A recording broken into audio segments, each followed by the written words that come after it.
Thank you all for coming. So, we go ahead and get straight to, whatever questions that you all have, regarding practice or whatnot.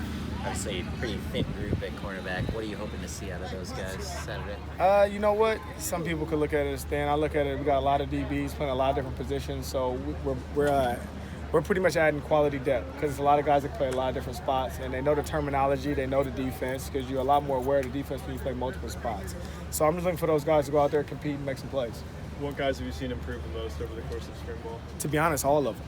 Even the guys that, right now haven't all the way, I guess, been able to do everything, but they still been able to do some things. Even those guys have worked a lot, or even guys who, for whatever reason, have missed all the spring just because they've grown so much mentally, right? Just as people, as persons, and just learning the defense. So I think that's important.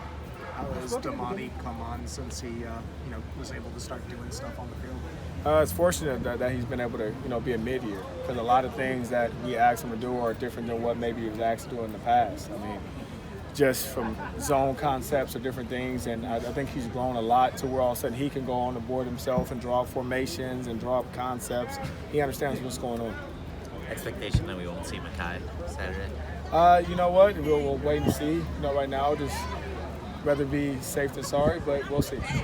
Last week you talked about Sear, right? And maybe finding out if he wanted to be here or dedicated all the time he needed. Have you seen a change? So I think that was taken the wrong way. So when I definitely said that, I was saying that he has a lot of things going on. There's a lot of people that's trying to figure out when they're in college, they're trying to figure out what they're going to do after college. He already kind of has figured out what he's going to do after college. And that's why his biggest opponent, I think, is Sierra. It'd be different if I said his worst opponent is who we're going to play against next, and that's a problem, right? So when I say, Sierra's biggest issue is Sierra is because he has so much going on. When you have so much going on, your time's limited. You got to know where you're going to put that particular time. And I think he's grown tremendously right now during spring.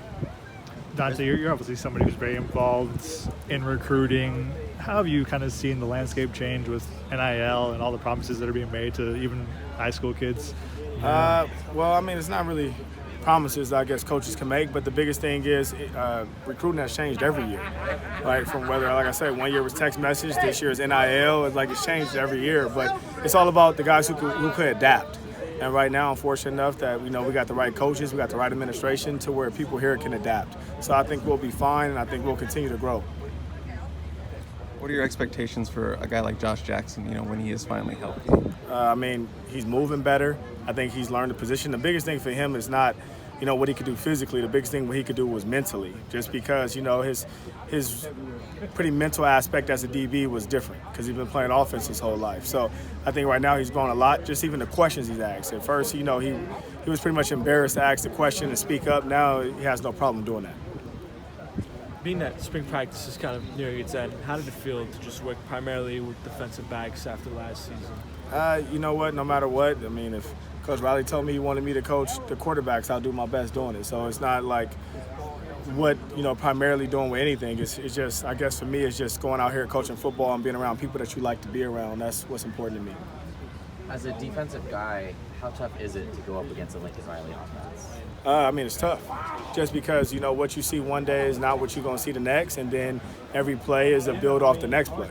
So, like I say, it's credit to us that it gets us prepared in practice day to get prepared what's going to happen in the season. But at the same time, other defenses in real games are going to have to try to stop it. Thank you. Fight on.